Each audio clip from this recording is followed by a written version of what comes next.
What is up, guys, and welcome back to the Sweat It Out podcast.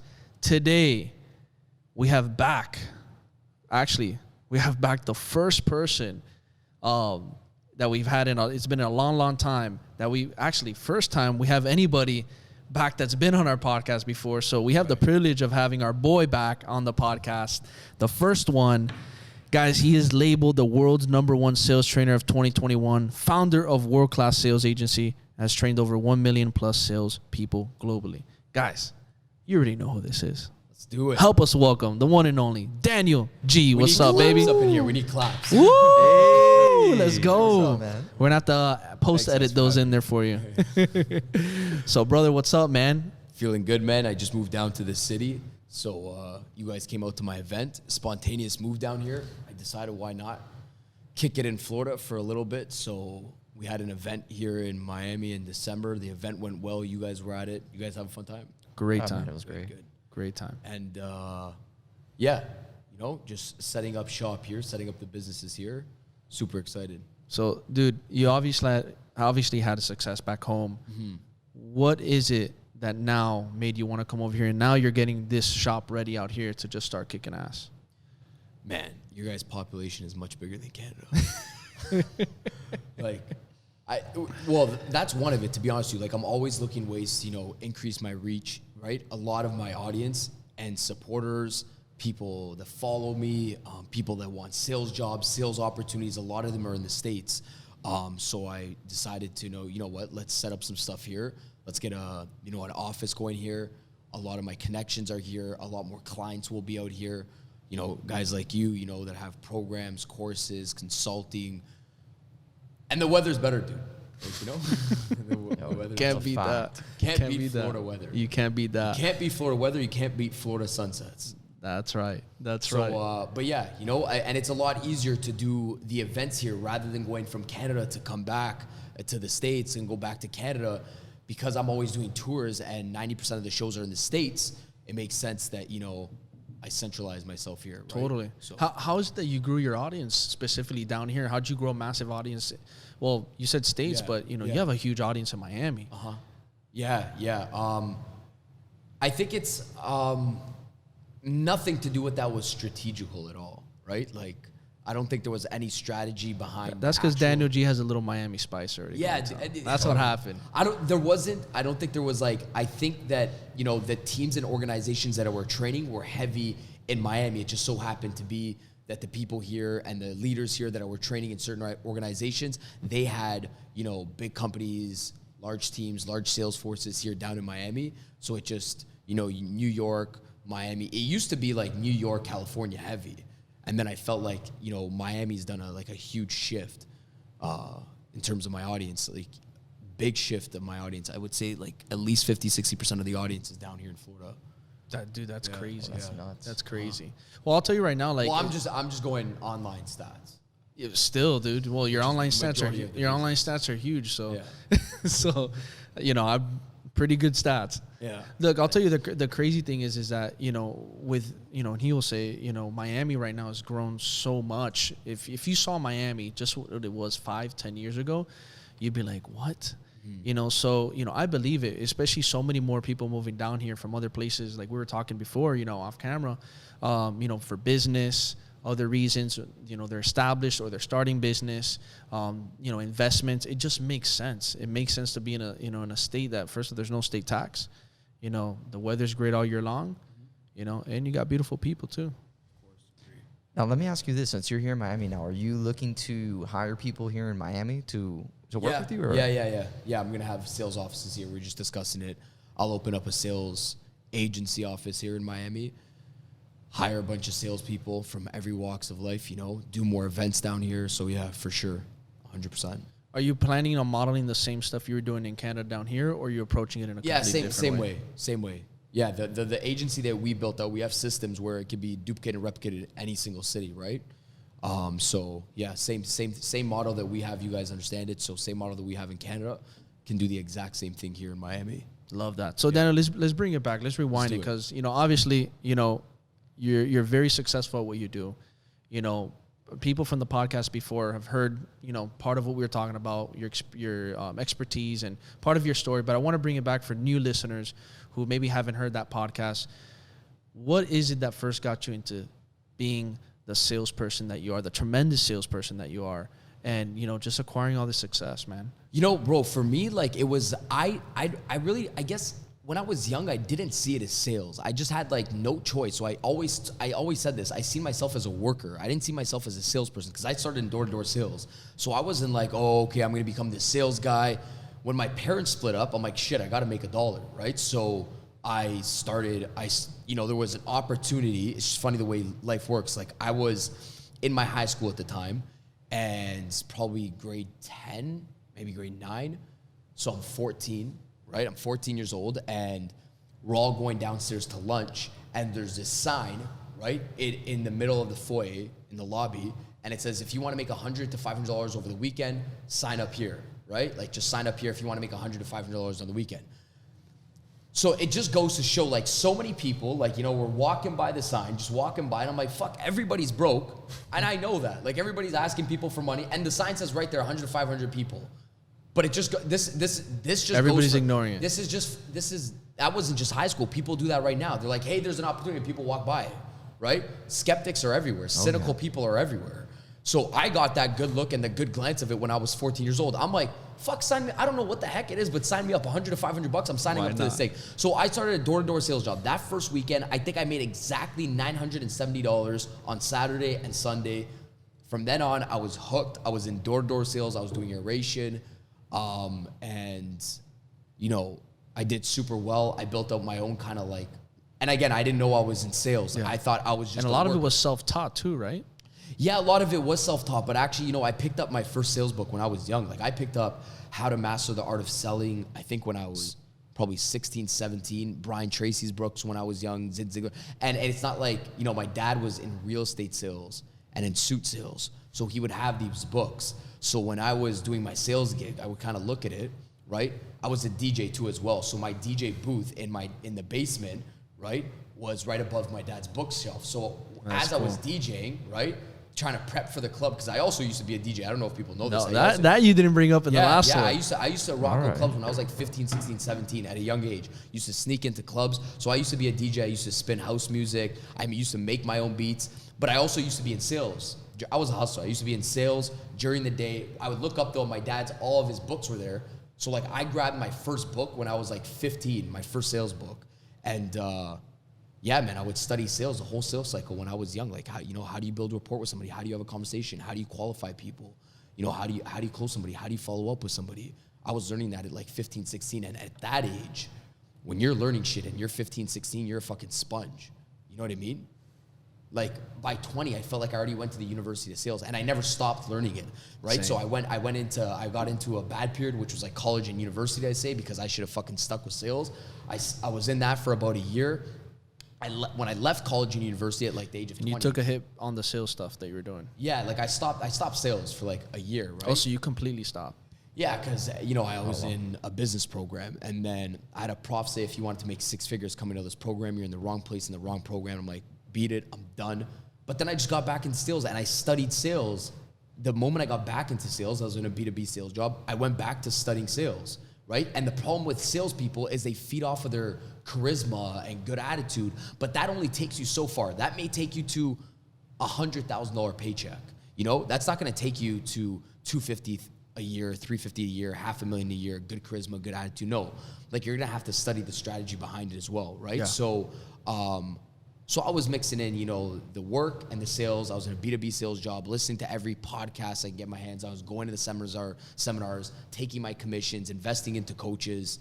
And yeah. Powerful, man. I think a lot of people don't understand the importance of investing themselves constantly and frequently. You know, I think that a lot of people just push that to the side and now I'll figure this out on my own. Uh-huh. And you know what's interesting, dude? Because there's so many fucking distractions now, right? It's like, I've been saying this for so long. So many people, they like, let's just say entrepreneurs, for example, they get into business, right? And this is what starts to happen. They get into business and they're working hard and they have some sort of money now coming in. So they have this income coming in, $5,000, $10,000 a month. But because there's so many fucking distractions online and they read this book, you need 7 sources of income to become a millionaire, right? And they're like, oh, okay, I need to diversify right away, right? So they're like, okay, let me go invest in this, and let me go invest in that, and let me go invest in this. When they forgot that the main thing is to build this business as a well-oiled engine machine, and it's to take every buck and throw it back into the business. But the thing is because they haven't sold themselves on the business, they haven't sold themselves on being a multi-million-dollar business owner, and they read a fucking book that sold them out of that, where they're like, go invest in real estate and go invest in Bitcoin, when they should have been taking their money. But since they didn't sell, you're never gonna outperform the person that you think you are inside of your own head. So in business, if you don't see yourself as a multi-million-dollar owner or somebody that owns a big corporation, because you just run this little online business, you will never take that $10,000 paycheck at the end of the month and go hire an assistant, a social media manager, a marketer, outsource a salesperson. You'll never do that because you're never gonna outperform the person. And I went through this as well in the beginning stages. You're never gonna go invest back into your company. You're gonna get distracted. You're gonna spend $5 on this investment, $1,000 on that investment, $5,000 on this investment, instead of focusing like, hey, my investment are my people. My investment are the systems, operations inside of my business. Until this fucking shit is pumping money left, right, and center, then I could take those funds and go invest in somewhere else. People have to watch where they're getting their information from. When they say 7 sources of income to become a millionaire, whoa. Watch the guy that's saying it. The guy that fucking saying that quote, 7 sources of income to become a millionaire, has probably already made 7 figures inside of his business, focused on his business for 10 years, 15 years, 20 years, then took that income and went to go diversify it into a second business, a third business, a fourth business, a fifth business. But nobody's saying, okay, what did that guy do for the first 20 years of his career? That's what nobody's talking about. Everybody just likes putting the fucking quote up on Instagram, but it's like, okay, but how did that guy have the funds? Like you have to build this thing up, this empire up, and then kind of fucking diversify, It's a problem. People get way too distracted. They're like on the right track and they're like, okay, let me diversify, and they spread themselves out too thin. And then the business that could have succeeded because they haven't sold themselves on it, they lose. So what do you think is the best investment you ever made in your business? This shit, dude, like this, offices, people, systems, putting back into marketing inside of my business. People, systems, operations, marketing for my own business. So for anybody that's stuck in their business right now, they have some capital, they've made some money. They're not necessarily like they're not really putting it in the right places. Let's say they're spreading themselves out, right? What would you tell that person to look at first, and what would you tell them to attack with that money first into their own business? I mean, yeah. First, I think you have to hire people and take care of people. That's the first thing, because there's no self-made millionaire. So it's like, okay, what's the goal? Oh, I'm self-made. Bullshit. There's no self-made millionaire. There's like, for a fact, okay, if you're on anybody that has made 7 figures, you had an assistant beside you, you had a marketer beside you, you had a couple salespeople beside you. It just goes to prove it's like, okay, so if the first investment is like, let me invest into people, then let me take care of people, and then let me invest my time and energy into those individuals. Because you take care of people, people take care of your business. That's the way business works, right? We understand that. So it's like you grow people, people grow the business.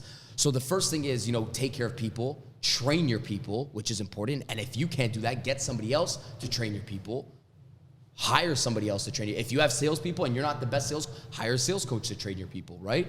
I think people are number one. I think, systems, operations, of course, marketing, right? Social media. Organic content, podcasts. So why do a lot of people work backwards sometimes? What do you mean?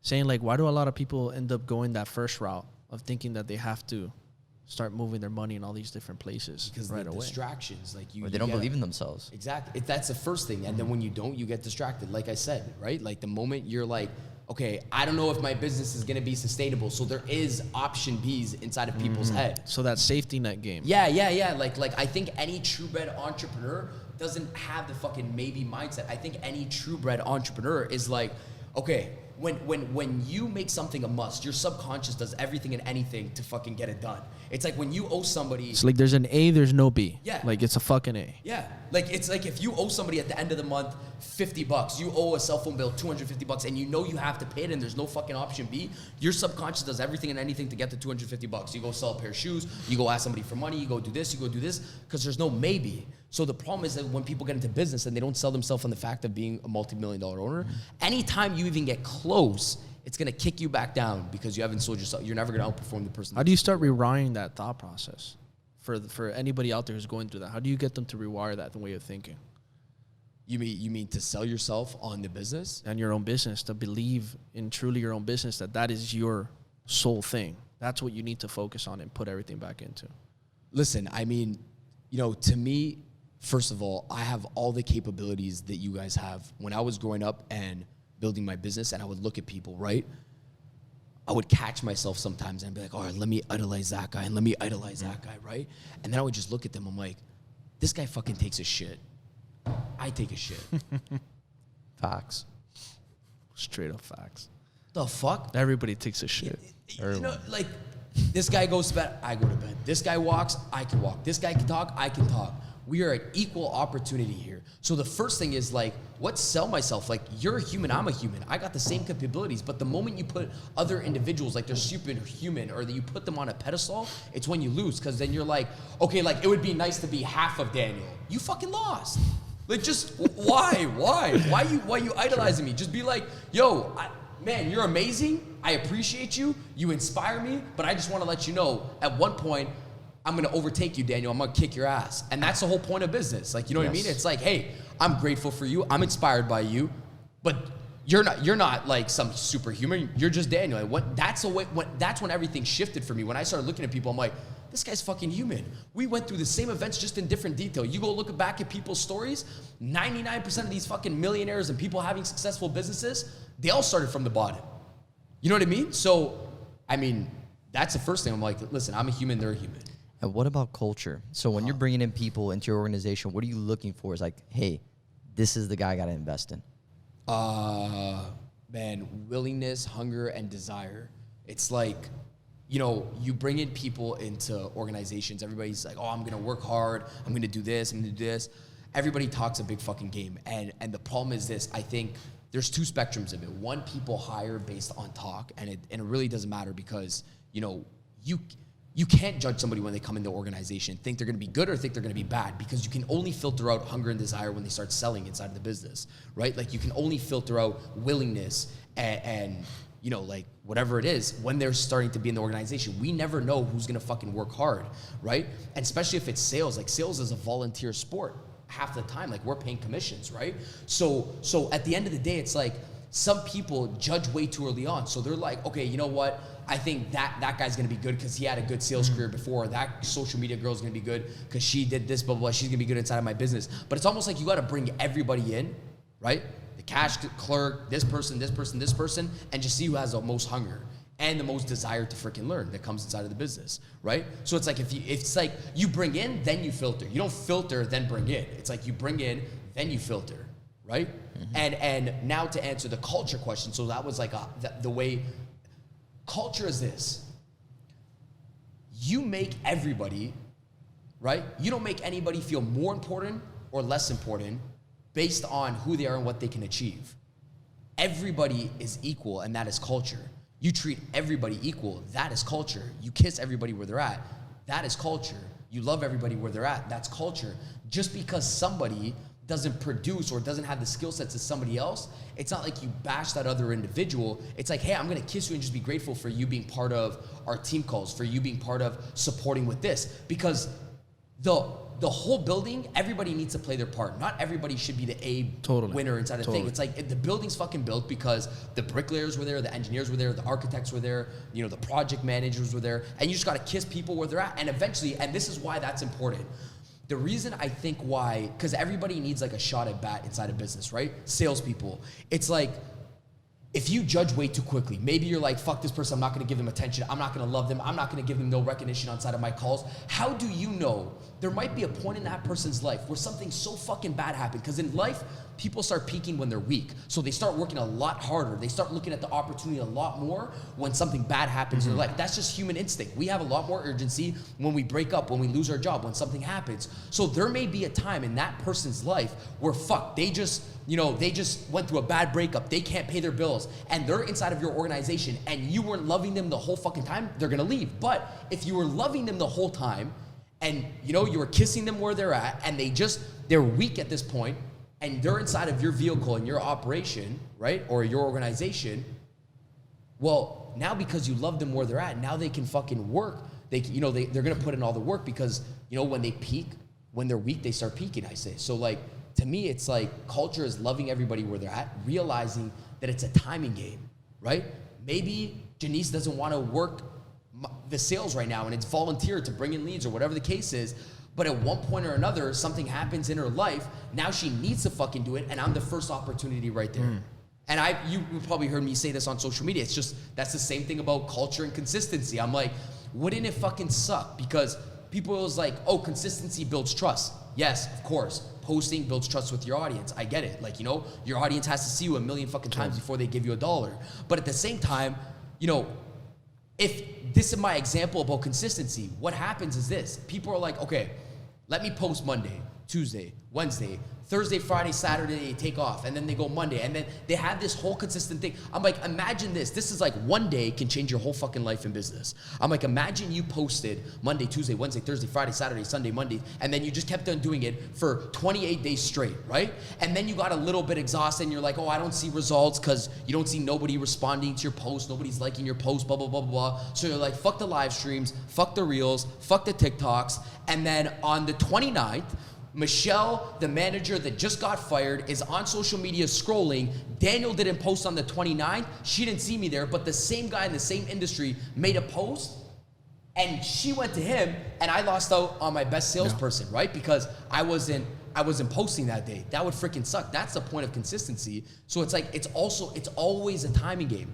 Like I wish people can understand this. Some companies, telemarketing companies suck. I always say this. I'm like, telemarketing companies suck. How do they stay in business? Because they play their fucking timing game. It's not that they're the best salespeople. They know 1 out of 170 people might need their fucking lights fixed or their ducts cleaned. So they'll and jump they're just in. like, oh my God, I needed my lights fixed today. 169 people said no because the guy on the other end or the girl on the other end was never fucking trained and she sucks in sales. But the 170th person said, oh my God, you're a blessing. I needed my lights fixed, and doesn't even give a fuck about how good the salesperson is on the other end. It's a timing game. You know what I mean? Like when people need it and you're the first person there, boom. It's like the real estate agent that's most active, the person that's most active in business that keeps posting their signs up and blah, blah. And now I need to sell my home. Well, the first ad that I might see as I'm driving my car might just win my freaking business. But I drove by that ad for the last 5 years. They didn't need it. Imagine he took it off on Monday and then Monday I sold my home and Tuesday I'm looking for an agent and now it's not there anymore. It used to be Richard and now it's Chanel. And now I shop with Chanel. And then he's like, oh man, this marketing thing isn't working. That one stop. Anyways. It's true. It's powerful. It's powerful and it's true, man, it's because and they also have that saying, what is that you've seen it on Instagram, they got the miners, the guy that's mining all the way through the like through the cave, digging, and then the diamond's right there, and you got one guy that quit halfway. That guy's literally just 3 feet away and he gave up. Right, it's like a drill concept. It's like, no, fuck it, let me go to the next spot. No, fuck it, let me go to the next spot. Oh, fuck it. And then you got the dummy, like Daniel, right, that just doesn't give up. The dumb guy in high school, right? Really, like the guy that wasn't good at school that just kept fucking drilling. It's like, yo, I'm just gonna keep going with this sales thing, right? Some people are like, fuck it, it doesn't work. And I just kept drilling, and then boom, you hit the gold. So how do you, because of course, you know, everybody's different. Everybody's not gonna always be team leader A. Some people are, you know, B, C, and you need that. But how do you get people, how do you get your team A's to get to that next level? Kind of, I don't want to say you, obviously, because nobody's going to be somebody else is, but how do you get them to be such a high performer where they're operating close to your level or at your level? And how do you inspire people like that to just have that level of energy where most people don't, man. Most people don't have your level of energy, you know, and consistency. Man, I think, you know, the whole game of business stems from a confidence. You know, it stems from confidence, and confidence stems from you knowing your shit, right? And you knowing your shit stems from repetition. So repetition, now you're like, yo, how do you guys, like, you know, I think the best people inside of organizations, they just repeated the information a lot of times, so they have confidence and they have experience. And not just forget the A players. It's like, yo, how does the D player get to C player, the C player get to the D player, or the C player get to the B player? It's like, you know, I always say this, if you don't role play, you don't have an organization, right? It's like, you know, and this is for anything. Like, you know, I think some people come on here and they're like, oh man, this guy's so good at talking, but I sent the message already 50,000 times in private. You're just seeing it in public right now, right? So to me, it's like anybody gets good. Any new sales rep, anybody develops their confidence from repeating the same thing, because when you can anticipate, that's when your confidence muscle is built up. When you're reacting, that's when you get in this like fight or flight mode. So like people's confidence inside of sales is fucking shot through the roof, because when an objection comes in and somebody says, I don't have the time, I don't have the money, and you don't know how to deal with that, right? You get into this fight or flight mode, you tuck your head down and you walk away. But the person that has dealt with that objection 5,000 times, speaking to the wall, starts to anticipate the objection and gets excited for it when the objection comes in. So there's a big difference between, and that's when it's like, when you can get excited for a no, this almost becomes a game. You know what I mean? So I just think it's like, that's the anticipation muscle. It's like you can get excited for anything because I repeated this thing so many times, right? So people inside of sales, it's like the more you repeat it, the more you can anticipate. You're not in that reaction state, you're in that anticipation state. So for me, you know, I personally think it's one, repetition, like beats anything. You know, my live streams, did them 5 million times. Sales trainings, 5 million times. I get better and better and better and better and better and better. And I tell my guys this every single day. Tell my girls this every single day. I say, listen, I just did my stuff more than a majority of people would love to freaking do it. You know, I just, every single fucking day, I would Wanted just it repeat more. it. I just repeat it. I just repeat it. I just repeat it. Timing and repetition. Yeah, timing and that's it. That's the formula, yeah. And you're the most consistent guy, because I'll tell you right now, when I'm cooking and I look at 10-10 and I see you popping up, I'm like, man, this, and you don't miss it. Yeah, You're consistent with it. When did you decide to like build your brand and start documenting this whole journey? And by the way, like, wait, like I want to make this really clear, because I think some people are like, okay, you know, this guy always loves doing it.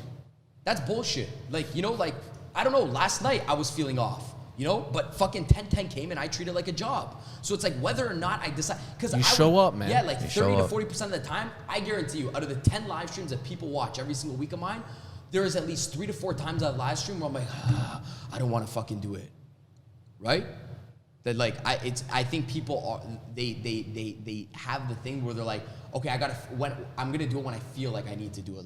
Like this guy. And I guarantee you, nobody can really tell a difference from maybe a day where you're like, I don't want to do it, or I need to do it. Yeah, whatever. Mm-hmm. Right, because, you know, it's like, and plus when you get into the swing of things, like, you know, like you work it for 5 minutes, you're like, oh shit, it's not that bad anymore. It's just like going to the gym.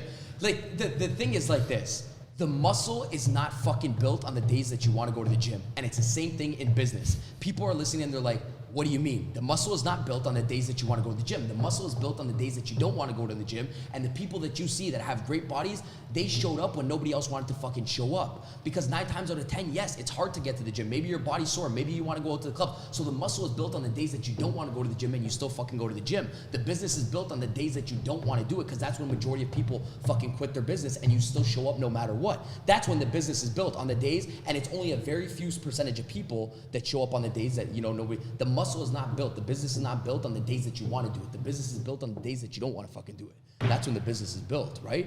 And that's what you, like, when I look at somebody that has a successful business, I'm like, damn, how many times this person just fucking pushed through? Like, you know, like how many, because we're all human. We could say whatever we 100%, want. You know, like 100%. but I have my fucking problems. You guys have your problems, relationship problems, family problems, personal problems. So when I see a winner, I'm like, this guy did nothing. This girl did nothing, but just fucking showed up. That's all it is. That's all it is. Showed up. It's just showing up. That's it. That's the whole game. 99% of the game is just fucking showing up. And I said my message more than anything. I was saying this. I think my lesson, my message, and my ability to influence more than anything is just because I show up. And if sales is a trust game, right? And trust stems down to, like, you know, you being empathetic, right? And people like saying, okay, this is a person that, you know, can get me the results. So if sales boils down to a trust thing, not strategy, it boils down to can this person get me the results that this person says, then I'm building trust by just showing up. So what's more important, somebody knowing the best closing line, or somebody showing up and doing this shit that they're gonna say every single day? That's right. That's called integrity, morals, ethics. What's more important, somebody having the best fucking closing line, or somebody saying, hey, you know what, after the call, I'm gonna get this out to you. They hang up the phone and they get that out to you. That's more important. That's a trust thing. What's more important, somebody having the best fucking product or the best sales pitch, or when that person says no to their product or sales pitch, they show up online and they keep pumping fucking content. That is more important than the sales pitch. Them seeing, okay, you know what, I actually trust this person is more important than any product and any pitch. Because people buy people don't buy the products. Right? So they're like, I'm watching that. Like, okay, how, and especially like, I think like also, you know, people that are watching this right now, I feel like the top people that you want to attract inside of your business or the top clients, they're just testing you to see if you're going to show up the next week, the next month, the next year. And that is something that like, everybody's watching. Yeah, man. it's like something you can't get emotional about. You kind of got to know that about business. That I want to see if the guy's going to fucking show up, yeah, right? Yeah, it's crazy. We say it all the time, like everybody's watching. Whether they're following you or not, they're watching. You'll see them, whether in your stories or they'll creep up somewhere else, they're watching. And little do you know, within maybe a year of them watching you is when they finally say, hey, like I want to do something with you. And even like, you know, even it's like haters and people that don't like you. Just because I always say this, even if a guy shits on you, a girl shits on you, a girl writes something on your account, somebody unfollows you, right? It doesn't mean that you stop posting valuable content, entertaining content, right? Just because they unfollowed you doesn't mean that they're always done watching you inside a business. People are still fucking watching. Those are the ones watching the most. Yeah. Just because they unfollowed you, click unfollow, they're still watching your shit. The most. And the thing is this, I think as a leader, if you truly want to serve and impact people, I think as a leader, as you stay consistent and you're independent of other people's opinions about you and they still clicked unfollow, but they still may be watching you, I think as a leader, if you truly say that you want to impact people, when that hater comes around, when the person that had doubt about your business comes around, you still accept them with open arms and you're still like, hey, you know what? You were in a weak position of life. I'm still going to bring you on as a client. I'm still going to bring you into my organization because I was at that one point. You know, I was at that point at one time in my life as well. It's not like, no, you shit on me in the beginning. You didn't fucking support me in the beginning. This is human nature. Get used to it. It is. Right? You accept that's what a leader does. They put their ego aside and say, hey, you know what? That person was in a bad position in life. That's why too many people shit on haters and they're like, fuck these people. It's like, listen, you know, at the end of the day, we were all in a weak position. We all doubted ourselves. When we doubted ourselves, we wore off our insecurities to somebody else, and we get that. But at one point, we keep posting, you know what I mean? Eventually, nobody hears the music the way you hear the music in the beginning stages. So it's like, then they're like, oh, fuck, you know, this guy sounds good. Let me listen to him a little bit longer, you know? And we always know people are going to judge. I was saying to my friend yesterday, I'm like, imagine somebody came into my live stream, right? And you don't know who the fuck I am. Like, you seen a video and then you just clicked follow, right? You shared one of my videos and then one of your followers like, oh shit, this guy has good energy. So they click follow. And then they see me on a live at nighttime, right? And then I don't know what part of the live that they come into, but I'm just fucking somebody up. I'm just going crazy, right? One of my sales guys asks a question and I'm just like, with complete love. My audience knows it's like with complete love to help them out. But somebody comes in, right? Somebody comes in and they bounce out right away. Like, cause they're like, well, fuck this person. Like, you know what I mean? Like, I'm like, imagine somebody comes in with judgment right off the bat. But they weren't there from the start. Yeah, but they weren't there from the start. So it's like, in the beginning stages, all I said this to was my friend. I'm like, you know how many people probably come in and they're like, this guy's probably a maniac? Because nobody hears, like, they weren't with me for a year. They don't know my message. Maybe there wasn't value behind that message and they see me snapping or whatever the case was. But I'm like, this is the whole point of, you know, getting people on your side. You just keep posting till eventually they're like, I always say this, I'm like, stick with me for a week, stick with me for a month. Don't like my shit. You don't have to do anything. Don't repost. I'm like, just stick with me for a year. If somebody sticks with me a year, they'll see the message behind the madness type of deal, right? So I think people got to become okay with that, with people not supporting you. And last thing, bro, I know you guys have more questions, but the other thing about support and people supporting you is I don't feel like your warm market or the people that you grew up with necessarily have to, I said this yesterday, I'm like, they don't have to buy your shit or share your shit. They don't have to do that. And it's not like they don't, because everybody's like, my friends should buy my parts. No, jackass, they have their own fucking problems inside of their life, and my friends and stuff like that. Yes, they could be my cheerleaders and they say, yeah, bro, I support you. I don't need to be, my friends don't need to buy my shit, and my friends do not need to be my salespeople, and that's just fucking life. And the point is this, it's like, why the fuck would I want to build a business out of fucking pittiness because my friends feel, I want to build a business because I fucking added value and I have skill sets. I don't want to build a business because, I need my friends to support me. That fucking dies out eventually. My mother never stroked me a $25,000 check. I want to build a business, and plus, 99% of the business is going to be your cold marketplace anyhow because they have the less judgment about you. They don't know who I was last year, last week, last 5 years ago. They didn't know They're that meeting I was a you DJ where you're at until- today. Yeah, but my warm market is like, I know that guy. I don't trust that guy. He was a DJ. He was a soccer player. He used to. I don't fucking trust. I know they had the highest judgment towards me anyhow. So why am I gonna go against the stream trying to sell? Like, why am I gonna go against the river? The river's come. The waves are coming in this way, and I'm going against the river trying to sell my warm marketplace. But they already have the highest judgment towards me. There's people out there that need my shit. I'm just gonna go towards them, right? Yep. I'm not gonna. That's a whole game of sales. It's like you don't force. You find the right people. I'm not gonna convince people to want my shit. It's like I'm gonna find the people. I'm not gonna force people to want me. I'm gonna find the right people. I made the post on Instagram. I'm like, there's 8.3 billion people. I'm like, don't say it's hard to get customers because now I can't get customers. You're already lost. You're done. You just said can't. That means you implied that you stopped and you're done. There's 8.3 billion people on planet Earth. You can't not find customers. You're just trying to force. You just need this much. Yeah, Just a little bit.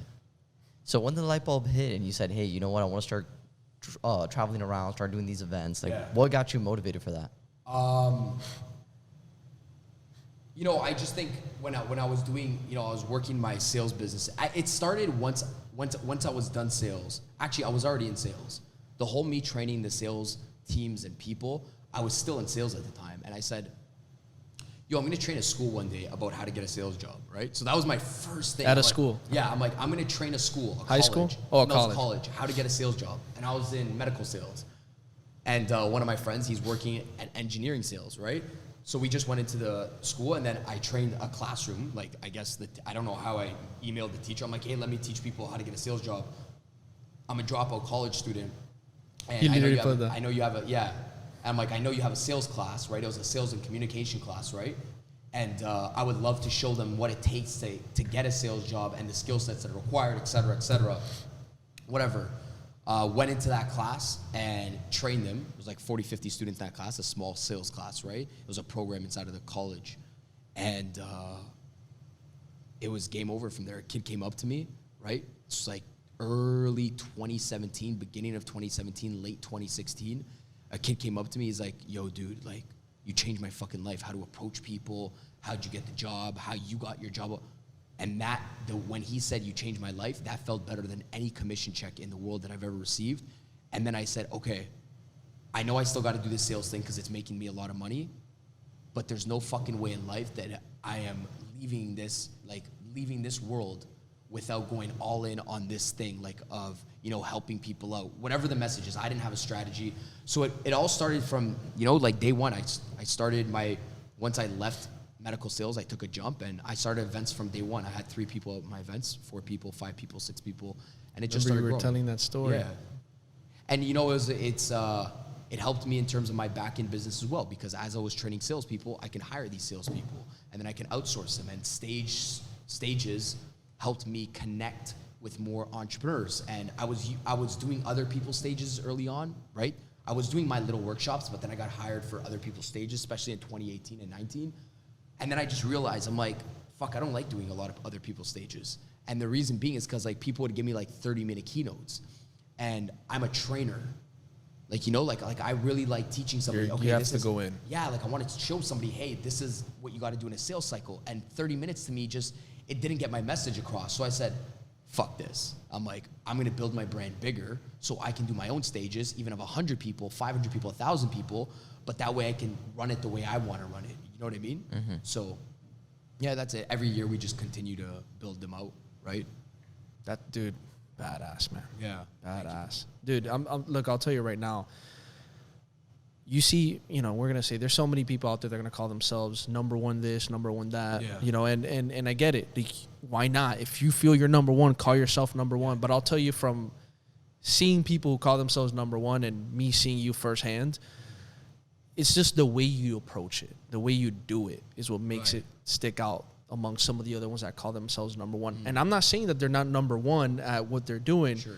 But when you put that, when you have, talking about sales specifically, like I'll tell you right now, it's the way you make it so simple to understand, the way you make sales so, how do I say, personable, and how you portray that message when it comes to being so humanized, and not so scripted and not so, hey, you know, here's a tactic for this. It's just more of like, hey, approach it and meet people where they're at now, and also love people, you know. And I think that way that you do has brought you so much success that a lot of people don't approach it that way. And I think that's one thing that, dude, I'll tell you right now, it's unique from your end, because I'll tell you right now, a lot of people don't train it like that. A lot of people don't train it like that. And a lot of people train it very, you have to follow the framework for framework. You have to follow the script for script. You have to follow handle the objections. You have to, you know, and it's the way you do it, man.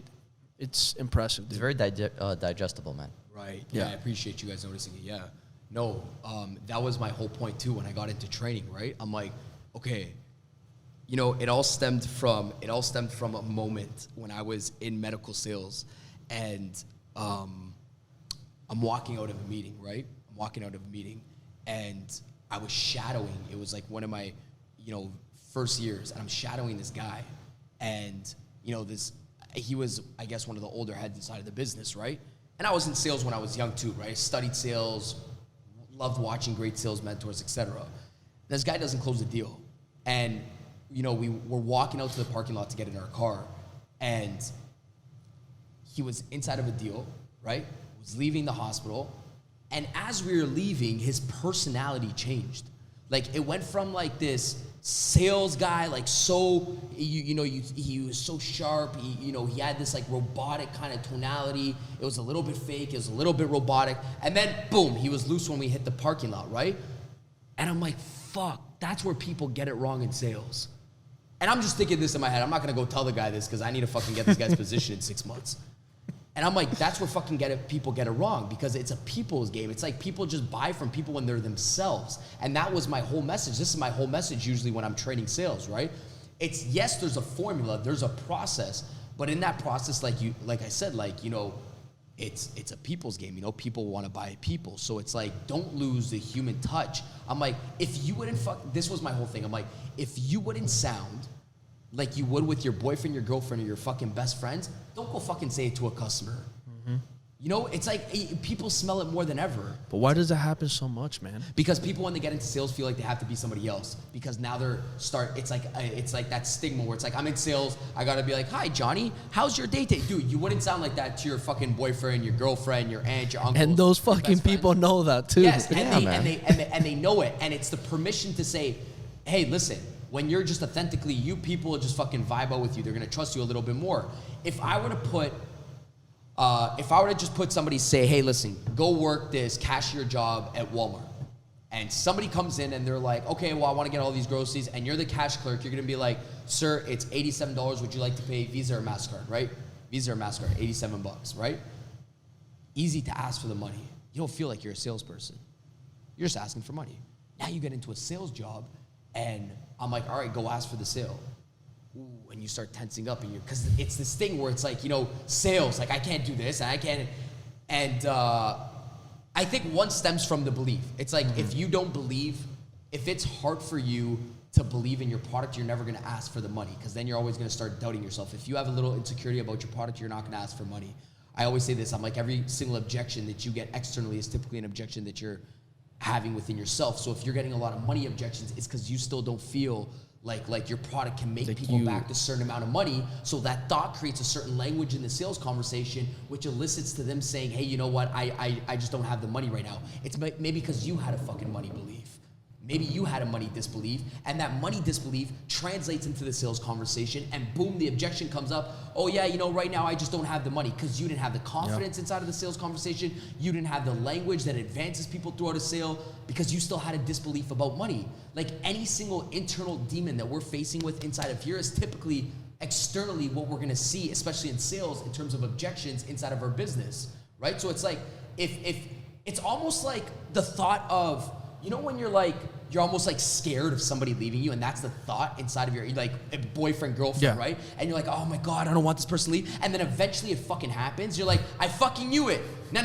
It's because you had the thought in your head over the last 4 months that that person was gonna leave, which created a certain energy inside of the relationship. That energy, boom, the byproduct was that person leaving. But if you change the thought, the energy changes, the language changes, the person stays. Everything changes. So you're like, oh, what a coincidence. There is no fucking coincidence that every single person that you talk to says things like this don't work out. There is no fucking coincidence. This is the problem. It's that you go to bed at nighttime, not the way you show up on social media. You go to bed at nighttime behind closed doors and say, fuck, man, I don't know if this business is gonna work out, which creates the energy, which creates inside of a sales conversation, your customer saying, I don't know if these things work out. It's because that was your thought before you went to bed at nighttime. And I know some people are like, oh man, this is very woohoo. No, just go back, just monitor your thoughts before you go to bed at nighttime. I'm telling you, it creates the energy throughout the next day, right? So everything that's happening externally inside of your business, I can't find good people. Just look at your thoughts. You already fucked up. You're fucked, you're done. I had a friend say it yesterday, man, I can't find hardworking people. I'm like, you get inside of this elevator, watch what's gonna happen. Because you said I can't, you implied that you're done. So now you're gonna get inside of this elevator, right?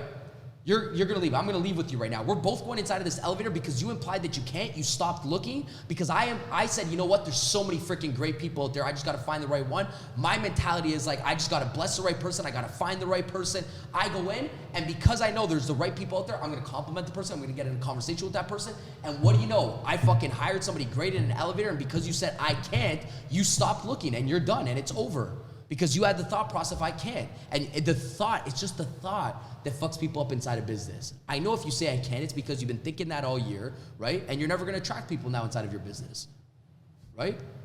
Amen. That is big facts that you just dropped. Yeah. A lot of people underplay that a lot. It's not woo-foo what you said because it's true. Because if you're thinking those thoughts and when you go in and you're asking for a $10,000 close, even a $5 close, that energy, you feed off of it. And I'm not going to buy off you. I'm going to be, hey, you're weird. The vibes, the frequency, everything. How are you going to ask? Like, listen. I mean, exactly what you said, $10,000. If you can't ask for $10,000, right, with like all the confidence, like, hey, the product is $10,000. I know if somebody's weak inside of sales, if somebody says, hey, you know what, the product's $5,000, let me show you why people pay $5,000, and then they start talking over the price. Yep. Whoa. It's because you didn't believe in the price, so you still felt like you have to keep selling over the price. And they're trying to make that person forget about the $10,000. Yeah, there should be fucking silence after you drop. The price is $15,000. Stay quiet. Right? But because you don't believe that they can make $15,000 and more, you still feel like you got to defend it. And you're scared of them saying no or whatever the case is. So really, as you overtalk the $15,000, you really fuck yourself on the deal. Because now you just sold yourself out of it. Maybe you said some shit that they didn't want anymore. And maybe they would have said yes. Yeah, maybe they would have said yes. And then you said something, we're like, whoa, wait, I didn't even know about that. These people are working, I don't want to work with you. You fucked up. You talk too much, right? And that's what everybody thinks. And about also, like, you know, when you said the $10,000, like, you know, the language creates the whatever you said, you know, if you can't the ask energy. for the sale, it's the energy thing, right? It's the energy thing. It's like, you know, there's no loss. And I think some people sometimes, when you truly believe in your business, it's like when you have all that confidence that you have the best program, best product, best offer, service, I think the game almost switches because, you know, in business, you don't want to be the hunter, you want it to be the hunted. That's business, right? It's like you want to be the people coming after you. And when you have the energy, like you're a fucking gift and blessing to everybody, the game almost shifts. Like, why is it that customers always have to tell the salesperson, or prospects always have to tell the salespeople no? It's because the salespeople don't have the confidence to tell the customer no. And if you, like, there's so much power in no to say, you know what? Before getting into this argument battle, when Mendez says, man, I don't know if things like this work out. I just need some time to think. But you know what, dude? I want to work with people. I presented the whole offer, right? Usually at this point, when people see the vision, we lock arms and we absolutely freaking crush it. And I agree with you. You know what? Now is probably not the right time for you, right? And whenever it is, I want you to come inside of my business thrilled. So I don't think now is the right time. Let's end the conversation. If anything changes in the future and you're ready to monetize your business, or if you know somebody else that needs a sales job or wants to monetize their business, I'll be here working my business. But I just appreciate the transparency and the honesty. Dude, you have an amazing day. I gotta run and I gotta get to my next call. Now it's not, oh, but you didn't close the deal. It's how you feel going into the next fucking deal because I just held my posture. Everybody is in this begging state. Yep. But imagine how you feel saying, hey, you know what? Maybe you're right. I'm gonna hold my posture right here. I'm gonna go into the next sale like a fucking boss with my legs feel up good on the desk. I just said no to somebody. There's a power in no. You know what I mean? I dare some salespeople to be like, you know what? You're right. You're not the right fit. People don't buy desperate. Yeah. They're not going to buy from a desperate person. The moment people feel like, like, it's like prospects start needing you when you stop needing them. That's it. Like, that's the energy. It's like people, the moment they feel like, you don't need them, they start needing you. That's sales, So, dude. Yeah. Bombs, man. Bombs. And here's the other thing, too. Going back to the whole $10,000, $5 analogy, something that I always love that you say all the time is I treat every $5 deal the way I would treat a $10,000 deal. Yeah, dude. And I think that's something a lot of people make a mistake is that they don't treat every single deal, whether it's a lower offer or a middle offer compared to their high ticket, they treat it differently. And I feel like that's where a lot of people drop the ball as well, because if you treated that low offer the way you would treat that high offer, guess what? When those people opt into that low offer, they're going to probably buy your fucking high offer later on, because they're going to realize, holy shit, if I got this service with this, I'm going to fucking upgrade and pay the fucking $10K. And I love that. Free shit, dude. Fuck. I should have said free. Yes, I should have said free. I put it on my story. I should have said I treat the free shit like it's 50 million fucking bucks. There's nobody in the world, and I don't give a fuck. I'm calling everybody out. There's nobody in the world that treats the free value in the world like I treat fucking free value on Instagrams, Zoom calls. Nobody. Because to me, I treat that shit like it's fucking $50 million. Just like you said, the low opt-in is gonna make people buy the $50 million. And if they don't, I still did my fucking job. You know what I mean? So it's like some people go less because they're not getting paid. But that's not business. Business is not work, get paid, work, get paid, work, get paid. It's work, get paid, work, get paid a little, work, until eventually you get paid with a little bit less work. That's fucking business. So it's like, to me, it's like people don't put respect, not even on the $5 thing, on the free shit.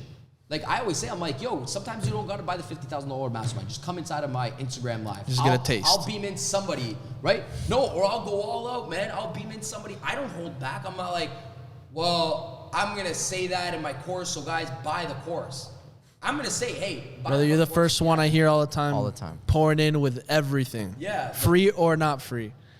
And you know what else I like, man? That a lot more people I think are starting to catch on to this, coaches, whatever. And I think audiences have to take in, like, there's a lot of good free shit online. Yeah. Like, yeah, there is. Things like this. The trick is this. As an audience, now see, as a coach, whatever, myself as a trainer, I realize when I show up to things like this, I gotta do what?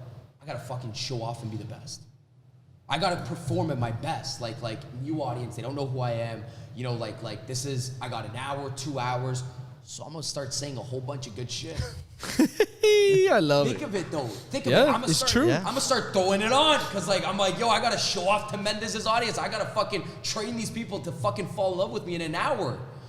So I think the audience doesn't realize a lot of the best information and trainings are sometimes in podcasts and shows and YouTube videos that is completely free, because when that guest has an hour on the other person's thing, they know they're fucking pull people in. Yeah, they're pouring everything in. It's like, man, you could get so much free information. YouTube University, it's a free subscription. Nobody fucking uses it, right? No. It's just crazy the way the brain is hardwired. It's like, it's like, oh, Daniel, I'm struggling in business. It's like, dude, where's your fucking library? Go on YouTube, go on Google. Where's your library card? You can fucking learn shit at the library. You have all these other subscriptions, but you don't have a fucking library card. I don't have it. Go to the library then. Even if you don't have your fucking Wi-Fi or your computer, just go to the library, sit down in the library, go read books. It's free. You can literally get books there. You can get books there that are probably even better than some college books that'll cost you a lot more money. Yeah. That's a crazy. And this part. is the problem that I have with social media. That when they see your profile or they see what you guys are doing, they look and they're like, wow, it's so easy to be a Daniel G. So easy to do what these guys are doing. But they don't realize the countless hours, all the shit that you've been telling us for you to get to where you're at today to provide all of this value to people. And I think that's what happens to a lot of them. They go on social media. It's very easy. They consume easy it. for them to say, or easy for them to do, or easy. Oh, my man Daniel G was so lucky, man. His dad probably hooked him up or something. And they start coming up with these narratives, and they don't realize that the main problem's themselves, because they don't believe in what they want to do. Mm-hmm. So they just give themselves an excuse, and they start putting everyone else as the victim. Yeah. I mean that's like 90% of the game. It's like, everybody's gonna, I think as coaches and consultants, the better we get, I think, maybe it does look a little bit easier from third-party perspective, but the only reason as to why people are good at it without no script is because we've done it a million times, you know? Yeah. We put in the reps, and no matter what, you know, there's gonna, like you said, there's gonna be people that are like, oh, the guy's lucky or whatever the case is. And I think the ability to just still hold your posture when people call you lucky, still hold your posture when people, you know, shit on you or hate on you or don't watch your stuff or comment.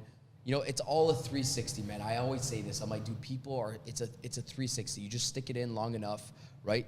I always say the vision is the art of seeing what nobody else sees in the beginning as well, right? So you just keep pushing with good integrity. People come around the block and they're like, dude, what is it that you got? And sometimes invite those people in. Yeah, hey, yeah. Come, come get a sample or taste for yourself. Yeah, of course. Yeah. That's why, you know, like, I also think this, like, you know, I genuinely believe, like, anybody that hates on my shit, like, you know, I got haters. I'm loud online.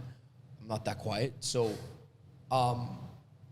it's like people usually criticize specifically internally what they're battling with themselves. So, like, you know, if somebody's gonna fucking come inside of my Instagram and be like, oh man, what does this guy take? He has way too much energy. I guarantee you it's because you don't have enough energy and you wish you would fucking love to have enthusiasm, passion, and energy. It's a self-reflection of themselves. Whatever you're dealing with inside is gonna be, you know, a complete reflection of what you're gonna fucking hate on me on. Like, if you don't like my fucking shoes, maybe you don't like your own shoes. I realize that. So if somebody rips out my fucking shoes, I'm like, dude. You don't like your own shoes. Yeah, you probably don't like your own shoes, man. You go, look at your shoe, probably, fuck, he's kind of right. Fuck. Right? I love that. Man, those shoes are way too much. Your shoes are not enough. Right? Oh, this guy's way too much. Well, where the fuck did not getting being enough got you in life? And like, here's the cool part. You can get these shoes too. Yeah. Exactly. Yeah. Exactly, man. Yeah. Anyways. Yeah. Dude, I love this, man, because look, at the end of the day, it's funny because we can all admit to, and we've been there. We've been that person too, where whether we've voiced it out to people and actually put hate on, we've hated on people in our own heads. We've all been there. Yeah. You know, we've all been there. And, you know, we all know what it is to have done that too. You know, and I think that's why sometimes it's, when we, even as coaches, when we get to a certain level, we have to also ourselves take a step back for a moment and realize, you know what? I've done that before too. You know, because I was pouring my own bullshit that I didn't believe or didn't love on myself because that person had more. Yeah, we're saying that because we've done it ourselves. And you know what? That's what's going on with that person. You know what? Yeah. Dude, come here, man. I want to show you something. And if you say no, great. But if you say yes, well, maybe that's an opportunity where now I can actually help you to see bigger and see that, yo, dude, we're all the same. And you can do this too and have everything that has been created over here. Of course, yeah. And I think that if also as well as you know, the individual and the coach seeing that, it's just the energy right there can create something special, man. Well, people need to get out of that scarcity mindset too, man. Because there's a lot of people that they don't want to get out of their place. They want it, but they don't believe that they can do it. So it's just seeing that just gain out of that scarcity mindset, which is, I think, is another big issue a lot of people face. Yeah, you know, I always say this. I'm like, it's more of the thought if you don't. I just put this on my Instagram. It's like if I wish Mendez's business didn't do well, my business is never going to do well. You know, if I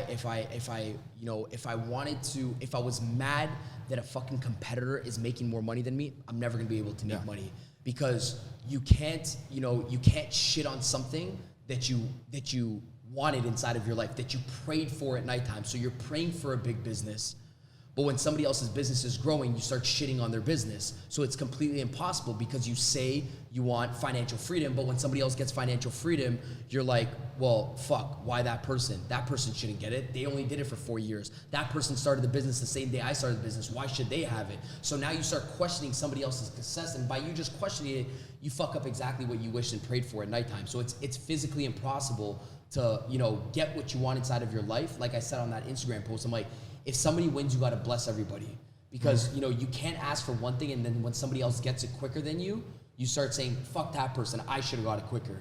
Now you're blocking exactly what you wish and prayed for before you went to bed. It's impossible to get.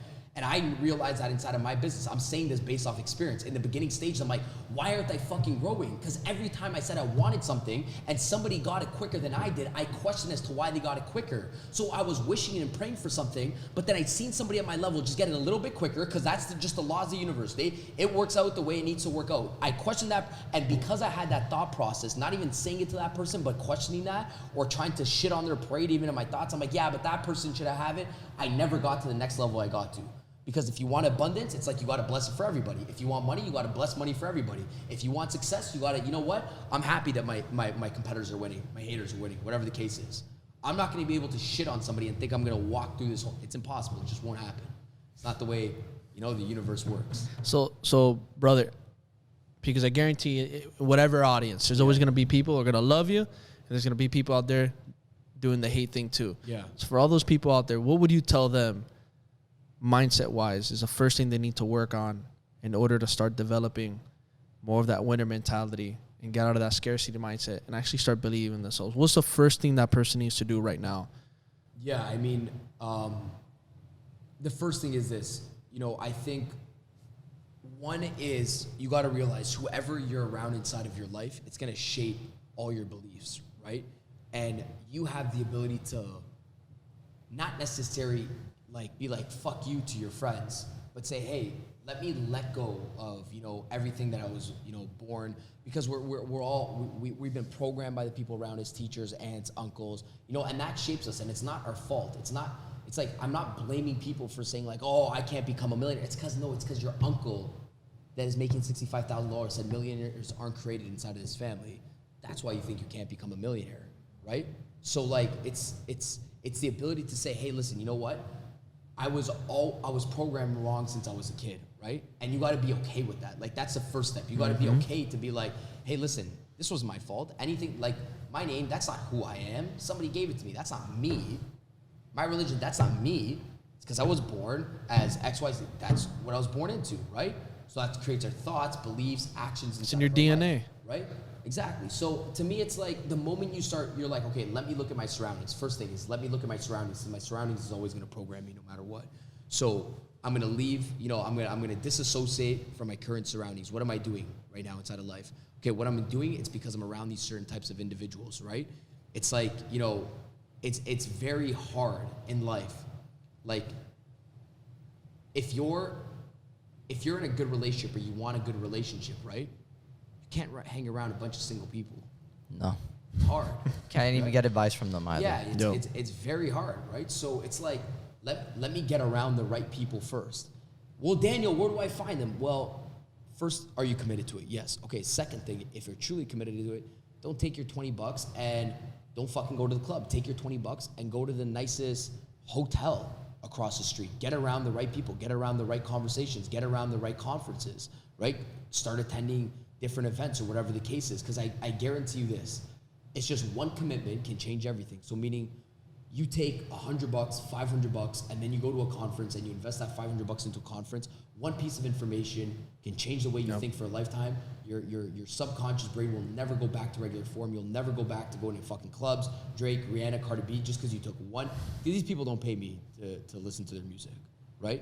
So then you start realizing that, oh fuck, like I learned something. And then you learn something, you applied it and you doubled your fucking income from one conference. Now you're like, okay, let me do it again, right? So the first thing is like, okay, am I committed? It's the first step. Like, am I committed to like whatever I want? Half the people inside of life, they say they want a goal, but they're not truly involved with the goal. They're not emotionally involved with the goal, meaning like, I can't remember what it was. Once, I think it was like last month, I was getting into my car and I get a text message from one of my friends. And that's what made me snap on the video. So I put on my video, right? When I snap, I do it publicly. I don't yell. I'm like, let me go on my Instagram and teach a lesson quickly. Let me snap on my Instagram. Let me give my energy on my Instagram. I channel the energy, right? So put it out there. Yeah, so instead of telling my fucking friend, yo, don't send me this, because this is what my friend sends me. Yo, bro, by the way, so I was with so-and-so last night, right? We were at this lounge. He's like, we were at this hookah lounge, and somebody said something about me, but they didn't know that, like, yo, I work for you, right? So he's like, yo, I'm like, yo, I'll call you back, bye. Or I voice note him, I'm like, I'm not gonna answer to this. I'm like, stop it right there, I'm not answering to this, voice note him. I turned on my phone, and I went on fucking Instagram. I'm like, listen, because I know what I want inside of my life and I understand my goal and I'm committed to it. I'm like, I don't ever want to fucking hear inside of my life again. I'm like, this is my new law. I don't ever want to hear anybody in my circle, nobody ever come up to me, say, this is what one person said about you.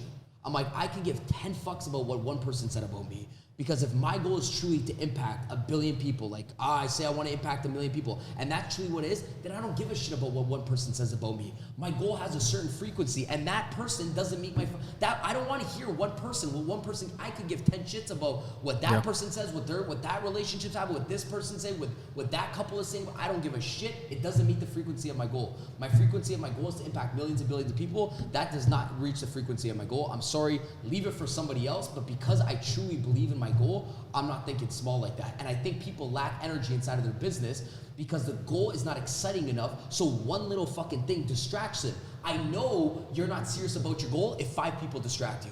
If 5 people talk shit about you, you really don't want to make $10 million at the end of the year because that's not at the frequency of your goal. If your goal was $10 million and you were seriously emotionally involved with $10 million, then that has a certain frequency that it wouldn't matter what 5 people fucking say about you. But people, when they're not involved with their goal, they're not committed to it, their energy is low. So they're not able to say, oh, fuck that. They're not able to yell off mountaintops. If I were to literally give an example right now, whatever your goal is, at the end of the month, right now, make the sound of whatever you make at the end of the month with your goal. If it's $5,000, you're gonna be like, oh, nice, man, we did it, $5,000. If it's $50,000, make the sound. You're gonna be like, whoo, fuck, $50,000, holy shit. Like, man, we can get this, we can get that, we can get you off space, fucking retire my mom, buy a nice fucking car, do what I gotta do. I'm in that financial freedom spot, making $600,000. Make the sound if you were to fucking get $1 million every single, you would be going crazy. If I wrote $1 million check for you every single month, you would be going nuts. Bananas. I'm like, do the sound, do the emotions, right? You'd run up and down, you'd go crazy. So I'm like, your energy follows your goal. The only reason why you don't have excitement is because your goal's so fucking boring. So how do you push through a bad month? Your goal's boring. I'm not excited because your goal's boring. Oh, okay, no, I have a bigger goal. Yeah, but you really don't want it. So if you know your goal and you want your goal, right? Your energy is gonna be higher. Right? You're gonna be a lot more fucking excited. So how do we get more people to be excited or make more exciting goals so they can have more fucking energy? How do we do that? I mean, it's pretty simple, dude. You tell us, because a lot of people don't have it. So wait. Let's reverse it back for a second. So, you write down the goal, $100 million, whatever the case is. Oh, Daniel, that's nice. So I dare you to do something first. Get your heart and your brain aligned with whatever comes out of your mouth you could do in the beginning stages of business. I think this is so important for entrepreneurs at the beginning stage. I think you almost have to test yourself in the beginning that you could do what you say you're going to put on a piece of paper. Because in the beginning stages, I think I said this in Houston. I was saying this to a bunch of entrepreneurs. I said, I'm like, your heart and brain have to work in perfect harmony towards what comes out and puts on a piece of paper. So if you, in the beginning, don't put down $1,500, right? Now, whatever you put on a piece of paper and you don't hit $1,500, it's gonna stop trusting you. So the brain's not gonna work towards it. The heart's not gonna work towards it. So to me, it's like, I gotta get these two things. Whatever comes out of my mouth and I put it on a piece of paper, it starts trusting me. So I'm gonna put 7 TikToks, 4 Reels, and $1,000 at the end of the month, and I'm gonna fucking make sure that I do it. So next time, when I put another goal, my heart and my brain are aligned towards a goal because I need 2 of these things pumping. I need my logic and my emotions pumping towards a goal. So I'm just gonna start increasing until I realize, like, fuck, I think I can start increasing this thing. I start getting in harmony. Okay, whatever Daniel puts on a piece of paper, he says he's gonna put this on a piece, he does it. Because I remember what I did 3 months ago.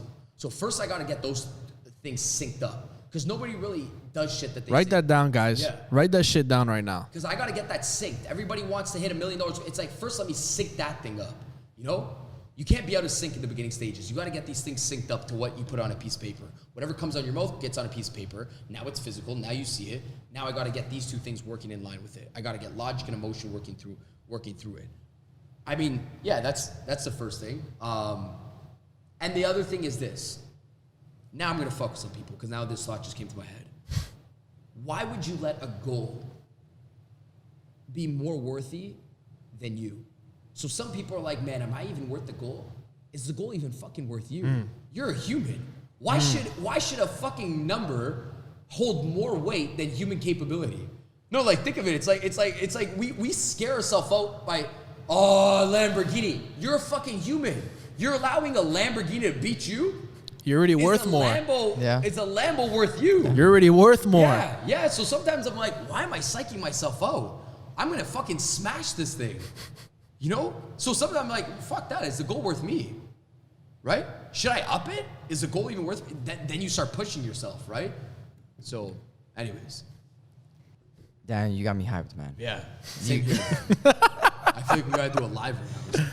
I know, right? Brother, you got me hyped right now. It's a Friday night, and I love this right now, man. Christian, you got that live running over there or what? Hey, guys, it's a Friday night, by the way. A lot of you guys... Or I'll drink it right now. No, it's not even that. It's like, it is Friday that you said this. You guys are watching this. You guys are going to watch it a couple days, It's Friday, yeah. And it's funny because some people probably like, oh man, these guys. But look, man, it's a Friday. We're working. We're doing a podcast. We're having fun, right? So I want people to take this into consideration. Like, it is late on a Friday night. Most people are out right now, but you know, we're still working our businesses. 100%. We enjoy it. It gets done. You know what I mean? So, you know, I don't take my foot off the pedal as I get better. You know, and I want the people that just started watching me to understand this.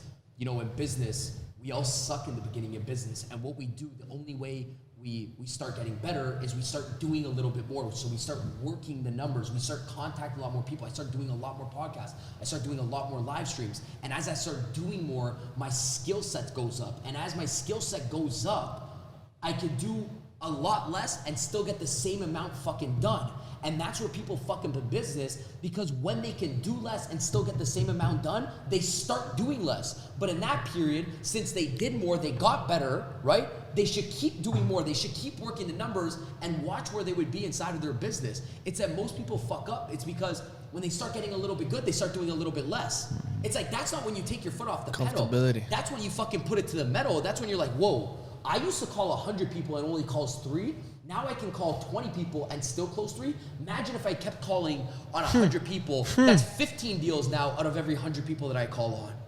But you took your foot off the pedal because now you got a little bit good. But imagine you kept the same work ethic, you kept getting better, and the percentage kept going up. You would be a fucking beast inside of business. A lot of people underestimate consistency and compound effect. Yeah. It's a compound of skill. Like, it's a compound of like, oh shit, my skills getting better. If my skill get better, my percentage goes up. If my percentage goes up, right? Holy fuck, my numbers are gonna go skyrocket if I keep the same amount of work ethic, right? Yep. That's why I'm a very curious person. I'm always just like, okay, if I push 7 days this week, where would I end up in my business? Because I'm getting so fucking good. But I've been saying that always. I've always been saying that. I'm like, wow, I'm getting better. So do you test yourself every day with something? Yeah, of course. I'm like, dude, I'm getting better. So it's like if I went all in this month, if I went all in this week, where would I be? So I'm curious, because I'm like, I'm getting better. I know I'm getting better. So most people would take cash out and go to Maldives for a month, but I'm just so fucking curious. I'm like, wait, what are my human capabilities? I know we're only operating off this % of our brain. I'm like, what more can I do? You know, if I push into this. And then as you keep working that, new opportunities start coming in and new challenges start coming in, right? And yeah. Where did you find this drive, man? Man, I think, you know, work, like when you look at the, you know, work ethic, drive, hunger, you dissect those things. It's like, you know, work is how much you put towards a goal. That's work, physical output, right? Ethics is like what you stand for. It's like who you've grown up around, right? So to me, it's like, my ethics, what I stand for, right? What I stand for is stemmed probably from watching my dad and my grandparents work and my parents work so hard, because that's my ethics, that's my program, that's my environment. So I watch my grandfather work his ass off. I watch my dad work his ass off. And I think what's different with me is I don't see myself as the CEO, the boss, and the cool entrepreneur guy. And I think that's where people fuck up, because they put the position on the pedestal. I literally still see myself, dude, as a fucking salesperson, a fucking worker. Because I don't give a you could take the fucking position. Take it. I don't give a shit. You could take the position. Say whatever. Oh, you want to call yourself whatever. Say whatever. But I still treat it as if it's a fucking job in my head. That's really why you're what it is. producing those results. Yeah, like I still treat it like whatever. Like it's just my job. I got to get up and do this. I got to get up and do it. It's not a choice. I don't make it. It's like I'm gonna get up and I'm gonna do And here's this. the thing too, like, you deliver the same amount of passion, energy, drive, consistency every day, whether it's in the morning, in the middle of the day, or at night. Doesn't matter the day of the week. And like you were saying, doesn't mean that every single day you want to fucking do that thing with the same energy, but you still find it within you to show up because you know you need to show up because you got people also that are counting on you, you know, and you also, as for yourself, you want to count on yourself too. Yeah. Because you know, if you push that when you know you can tell yourself the next morning, well, I gave it my best, and I can go to sleep saying I gave it my best.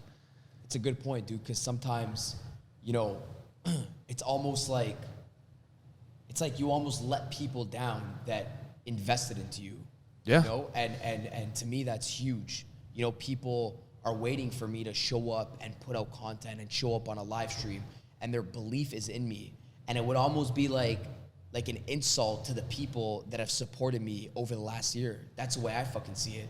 So I'm not slowing down anytime soon because there's thousands of people that have already invested in me, and it's just not money. It's just like in conferences or products or trainings. It's like their time.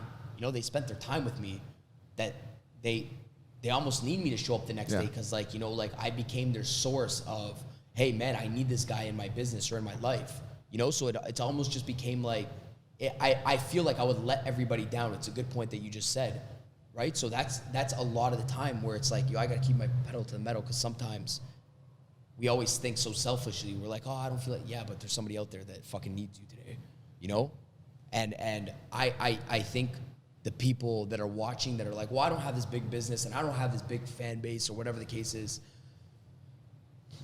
I genuinely believe this, even if you still don't have a big business, I think when you can come to the point of realization where every single person on planet Earth walks around with a sign on their head saying, please help me, I'm going through something, and you don't need to have a big business in order to help somebody, and just drop a compliment to that person and just realize that everybody's going through a bad time in their life, or everybody's struggling with something, or everybody would love to get a compliment on something, and that's a leadership role that you played that day, and you just complimented that person and you changed that person's life. Because I know for my fucking self, I walk around with a sign on my head saying, hey, please understand me, man, why is, like, you know, and then somebody comes in and they say something to me and boom, it shifts the direction of my day, which could shift the direction of somebody's fucking life. So sometimes, like, but Daniel, I have nobody to show up to on social media. Yeah, but you got humans around you every single day that walk around with a sign on their head saying, hey, please understand me, I'm a little bit lost today. So one compliment to, like, it doesn't have to be, I'm gonna compliment and get my product off this person. You just treat everybody with kindness. Yeah. You know? You just treat everybody with kindness. And you do it with that genuine love. Yeah. And when you do that over and over again, that's when you realize people then want to pour back on you. Yeah. Because that's just how humans are. It's just the way the laws of the universe and energy. It's and like, you don't expect anything back. Yeah, that's the biggest thing. That's the biggest thing. You know, you don't expect something back. Just the thought of like the expectation is gonna. I just want to do it. Yeah, the thought of expecting something just fucks it up. Like that law of, like you were saying, like, just the thought of the, you know, I want that person's business or that competition to crumble. Yeah. It's the same shit. It's crazy, man, because, you know, it's funny because we talk about this and you're like, man, it's so simple, but yet we make it so hard, you know. And I think that you know, even ourselves at moments in our time, we're human, you know. But I think it all goes back again to realizing that as being humans, the most important thing we need to understand is if we can just do one thing every day that's gonna be making us better, that's uncomfortable, and we're willing to step into that area of the unknown, and we're willing to face that, whether what's going to happen on the other side or not. I think that's where things changes, beauty, success happens. I agree. Yeah, 100%. This was fun. This was mega fun. This was great. This was mega fun. Yeah, I feel like this was one of, like, you know, my, you know, funner podcasts. Woo! You know, I can really say that. You know, this one I felt some good energy here, and I think the audience is gonna love it. I think this was a good. I love hearing that, man. And that's like the whole point of, again, and you know, obviously the first one, people come in, we're always gonna have a, you know, oh, Danny, let's go more into your work, or let's go more into some sales stuff. But it's like, dude, we've been building a relationship for a while. Yeah. You know, we've become boys. Yeah. You know, and it's like now it's just like, let's talk. Yeah, exactly. Like, and I think exactly. That's why I knew, like, when we are doing this podcast, you guys are seeing kind of like behind the scenes, I guess, at this point. Yeah, in a way. You know, I said, you know, it's always better, and this just ties in all our concepts that we talked about today. It's always better second, third, fourth, fifth time around, right? So, like, if we said no to this, right? If me and you were like, oh, but we already did one, well, then we stopped exactly what we wanted, which was to service more people. And then maybe we never got on these topics or conversations, which would have stopped everything, right? But because you and I are, we're programmed the same, where it's like, fuck it, let's do it, I'm like, yo, who wants to do some more podcasts? Me and you linked up the second of, yo, all right, let's run it quickly. With nothing, yo, what do we, 2 seconds before, boys, you want to talk about anything specifically? No, let's just fucking run it. Done, right? And it's almost, you can kind of see where people lose inside of business because they feel like everything has to be so perfect. Mm-hmm. And it's like, there's no perfect decision in life. We don't know where the podcast is going to end up. You don't know where you're going to end up. You just commit to it. You say yes, and then you figure out the rest after. It's like, there's no perfect decision. You make the decision, then you find a way to make it perfect. That's business, right? So it's like, anyways, this was business happens in the moment. Life moment. happens in the moment. Yeah. Friendships happen in the moment. Dude, Daniel, bro, I appreciate you, man. Again, this was fun. Much love, brother. Where can people find you and connect with you, man? Yeah, easiest thing. If it's your first time, you guys just listen to me. You guys can follow me at Daniel G on Instagram. That's it. Super simple. Guys, if you got value out of this podcast, we would appreciate it. Number one, just take one thing that stuck out to you the most and apply it. Not tomorrow, but today. Because I'll tell you right now, you got to take that motivation and use it where it's at right now and turn it into an action. Because if you wait, it's going to be harder. So do that right now.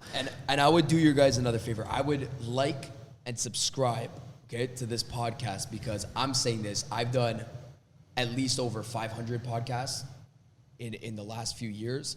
And I promise you, this was one of my most favorite, and probably you guys are going to get the most valuable about this podcast, so the most value out of this. So, I mean, if this was this episode, think of all the next episodes to come. And I'm really saying this, guys, right? So, they have the ability to get good answers out of their guests.